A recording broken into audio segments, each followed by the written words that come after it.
नमस्कार मित्रांनो. शिक्षक भरतीचा फॉर्म भरल्यापासून ते थेट फायनल लिस्ट लागेपर्यंत आपण प्रत्येकजण एकाच गोष्टीची वाट पाहत असतो आणि तो म्हणजे कट ऑफ.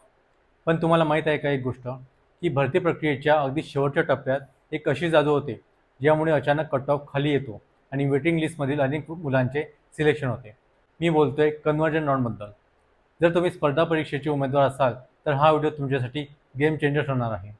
आज आपण पाहणार आहोत की कन्व्हर्जन राऊंड नक्की काय असतो, समांतर आरक्षणाच्या जागा मूळ प्रवर्गात कशा ॲड होतात, माजी सैनिक किंवा अंशकालीन उमेदवारांच्या जागा जनरल मुलांना कधी मिळतात आणि सर्वात महत्त्वाचं म्हणजे यामुळे शेवटच्या टप्प्यात कट ऑफ किती गुणांनी घसरू शकतो. तर व्हिडिओ शेवटपर्यंत नक्की पहा आणि या चॅनलला अजून कोणी सबस्क्राईब केलं नसेल तर लगेच सबस्क्राईब करा आणि व्हिडिओ आवडल्यास नक्की लाईक करा. चला तर मग सुरुवात करूया आजच्या व्हिडिओला. सगळ्यात आधी सोप्या भाषेत समजून घेऊया की कन्व्हर्जन राऊंड म्हणजे काय असतं. जेव्हा शासकीय भरतीची मुख्य फेरी किंवा पहिल्या काही फेऱ्या पूर्ण होतात तेव्हा अनेक जागा रिक्त राहतात. या जागा रिक्त राहण्याचं मुख्य कारण असतं समांतर आरक्षण. आपल्याकडे महिला, खेळाडू, दिव्यांग, माजी सैनिक, अनाथ आणि अंशकालीन कर्मचारी यांच्यासाठी समांतर आरक्षण असतं. नियमानुसार पहिल्या फेऱ्यांमध्ये या विशिष्ट प्रवर्गातील उमेदवारांमधूनच जागा भरल्या जातात. पण समजा एखाद्या कॅटेगरीतील माजी सैनिक किंवा अंशकालीन उमेदवार मिळालेच नाहीत तर काय करायचं? त्या जागा तशाच रिकाम्या ठेवायच्या का? तर अजिबात नाही. याच ठिकाणी नियमावलीनुसार कन्व्हर्जन राऊंड घेतला जातो. कन्व्हर्जन म्हणजे सोप्या भाषेत रूपांतरण. जेव्हा समांतर आरक्षणातील पात्र उमेदवार उपलब्ध होत नाहीत तेव्हा त्या जागा त्यांच्याच मूळ प्रवर्गातील सर्वसाधारण म्हणजे जनरल उमेदवारांना देण्याचा जो टप्पा असतो त्याला आपण कन्व्हर्जन राऊंड म्हणतो. आता येऊयात आपल्या या व्हिडिओच्या सर्वात महत्त्वाच्या मुद्द्याकडे. नीट कान देऊ नका. समांतर आरक्षणातील जागा मूळ प्रवर्गात ॲड होण्याचे शासकीय नियम काय आहेत? तर बऱ्याच विद्यार्थ्यांना हा नियमच माहीत नसतो आणि त्यामुळे निकाल लागल्यावर जेव्हा जागांचे फेरबदल होतात तेव्हा त्यांना धक्का बसतो. हा धक्का तुम्हाला बसू नये म्हणून हे गणित अगदी सोप्या भाषेत समजून घ्या. आपल्या महाराष्ट्रात आरक्षणाची दोन चाकं असतात. पहिलं चाक म्हणजे सामाजिक आरक्षण, ज्यामध्ये SC, ST, OBC, VJNT, EWS, SBC, SEBC आणि ओपन कॅटेगरी येते. आणि दुसरं चाक म्हणजे समांतर आरक्षण, ज्यामध्ये महिला, खेळाडू, दिव्यांग, अनाथ, माजी सैनिक आणि अंशकालीन उमेदवार येतात. आता मूळ नियम काय सांगतो? जेव्हा शासनाची जाहिरात येते तेव्हा प्रत्येक सामाजिक प्रवर्गाच्या आत या समांतर आरक्षणाच्या जागा वाटून दिलेल्या असतात. पण ग्राउंड रियालिटी अशी आहे की प्रत्येक भरतीमध्ये माजी सैनिक आणि अंशकालीन या दोन प्रवर्गात पात्र उमेदवारच उपलब्ध होत नाहीत. मग अशा वेळी त्या जागांचं काय होतं? त्या जागा तशाच रिकाम्या शोधून द्यायच्या का? तर त्याचं उत्तर आहे बिलकुल नाही. शासन त्या जागा रिकाम्यात ठेवून भरती प्रक्रिया अर्धवट सोडू शकत नाही. याच परिस्थितीसाठी शासनाचा अधिकृत GR आणि नियम सांगतो की या जागांचं कन्व्हर्जन राऊंड घेतलाच पाहिजे. आता या कन्व्हर्जनचा सर्वात कडक नियम नीट समजून घ्या.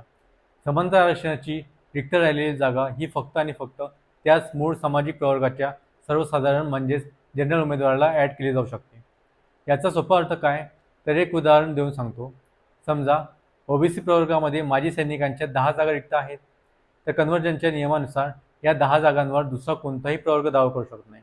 या जागा नाही STला जाणार, नाही STला जाणार आणि नाही ओपनला जाणार.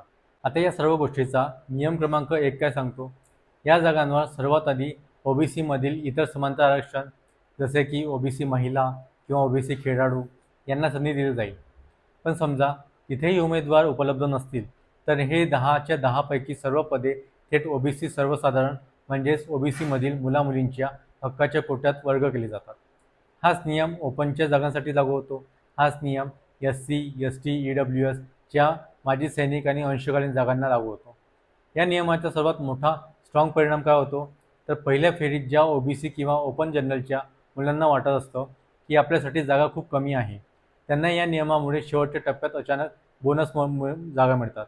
ज्या जागांवर आधी फक्त माजी सैनिक किंवा अंशकालीन बांधवांचा हक्क होता ते उमेदवार न मिळाल्यामुळे त्या जागांवर थेट तुमच्या नावावर शिक्कामोर्तब होतो.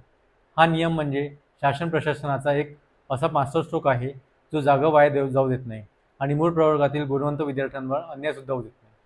म्हणूनच मी तुम्हाला सांगतोय, जर तुम्ही मेरिट लिस्टच्या अगदी जवळ असाल आणि तुमच्या प्रवर्गात माजी सैनिक किंवा अंशकालीन उमेदवारांच्या जागा जास्त असतील तर तुमचा गेम चेंजर होणार आहे. तुम्ही थेट सिलेक्शन लिस्टमध्ये ॲड होणार आहात. मित्रांनो, आता येऊयात त्या प्रश्नावर ज्या प्रश्नासाठी तुम्ही हा व्हिडिओ क्लिक केला आहे.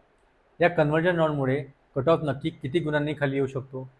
तर मित्रांनो, आता जे विश्लेषण मी तुम्हाला देणार आहे ते कान उघडून नीट ऐका, कारण हा निव्वळ अंदाज नाही तर आजपर्यंत झालेल्या मोठ्या भरत्यांच्या इतिहास आणि त्यांचं गणित आहे. सगळ्यात आधी एक गोष्ट डोक्यात फिट करून घ्या.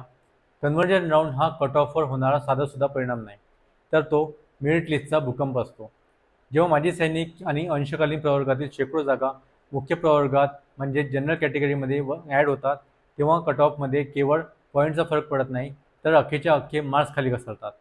आता या सर्व गोष्टींमुळे कट ऑफ नक्की किती खाली येतो, तर याचं थेट गणित समजून घ्या. सामान्यतः स्पर्धा परीक्षेमध्ये एका मार्कावर अगदी पॉईंट्सवर 50, 100 किंवा कधीकधी 500 मुलं वेटिंगवर असतात. पण जेव्हा कन्व्हर्जन राऊंड होतो तेव्हा अचानक उपलब्ध जागांचा आकडा वाढतो. जर तुमची परीक्षा अत्यंत कठीण असेल आणि विद्यार्थ्यांमध्ये गुणांची स्पर्धा खूप जास्त असेल, तरी कन्व्हर्जन राऊंडमुळे सर्वसाधारण मुलांचा कट ऑफ 1 ते 3 गुणांनी थेट खाली येतो. म्हणजे जे मुलं 1-2 मार्कांसाठी रडत बसतात ते थेट सिलेक्शन लिस्टमध्ये येतात. आणि जर शिक्षक भरती, पोलीस भरती किंवा मोठी सरळ सेवा भरती असेल, तिथे माजी सैनिक आणि अंशकालीन उमेदवारांचा कोटा खूप मोठा असतो आणि तिथे उमेदवार उपलब्ध होत नाहीत. अशा वेळी कट ऑफ 5 गुणांपासून ते तब्बल 8 ते 10 गुणांपर्यंत खाली घसरल्याचा इतिहास आहे. आता हे असं का होतं, यामागचं स्ट्रॉंग कारण समजून घ्या. पहिल्या फेरीचा जेव्हा कट ऑफ लागतो तेव्हा तो फक्त मूळ जनरल जागा गृहीत धरून लावलेला असतो. पण जेव्हा दुसऱ्या किंवा तिसऱ्या फेरीत कन्व्हर्जन होतं तेव्हा अचानक तुमच्या कॅटेगरीमध्ये 50 ते 100 नवीन जागांची भर पडते. जागा वाढल्या की मेरिट लिस्टला खाली यावंच लागतं. याला कोणताही पर्याय नाही.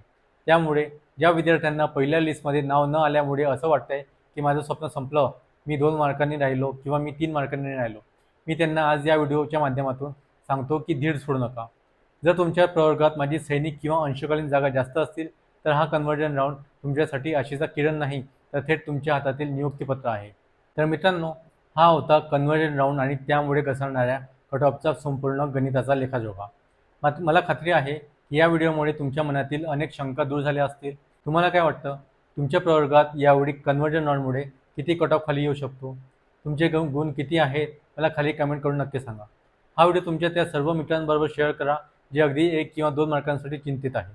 त्यांना यामुळे नक्कीच दिलासा मिळेल. व्हिडिओ आवडला असेल तर लाईक करा, चॅनलला सबस्क्राईब करा आणि बेल आयकॉन दाबायला विसरू नका. तर भेटूया पुन्हा अशाच एका माहितीपूर्ण व्हिडिओमध्ये. तोपर्यंत धन्यवाद.